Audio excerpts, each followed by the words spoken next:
পরে আর কি সিদ্ধ করে কাঁটাটা ফেলায়া খুব সুন্দর করে পাক করে, ধন্যবাদ দেয়। হ্যাঁ, এই কাইকা মাছটা খুব ভালো লাগে। প্রিয় দর্শক, একজন অনুভূতি বললেন মাছ ক্রেতা, আসলেই মাছ অনুভূতি আছে, এখন কেনার সাধ্য আমাদের অনেকেরই নাই। এই কাইকা মাছ, কাকা কাইকা মাছটার দাম কেমন? 800 টাকা কেজি কাইকা মাছ। চিন্তা করেন কয়জনে খেতে পারবে। সেই হিসাবে আমরা এখন অনেকে মাছ তাকিয়ে শুধু দেখি, তাই না কাকা? জি জি জি,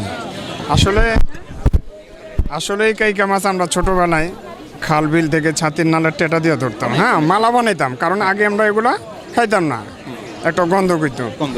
এখন যেই সুন্দর প্রসেস বের হয়েছে, খুব সুন্দরভাবে পাক করলে হ্যাঁ ওই গন্ধটা থাকে না, আর মানে টেস্ট আসে। গরম পানিতে সিদ্ধ করে তো খুব ভালো লাগে। আর এখন তো শীতকাল, জানেনি যে নতুন ধনিয়া পাতা। হ্যাঁ হ্যাঁ, আমাদের জন্য ভয়ানক ব্যাপার যে অনেক মাছ বিলুপ্তি হয়ে গেছে, অনেক মাছ যাচ্ছে। আপনাদের ধন্যবাদ। হ্যাঁ, থ্যাংক ইউ, ধন্যবাদ।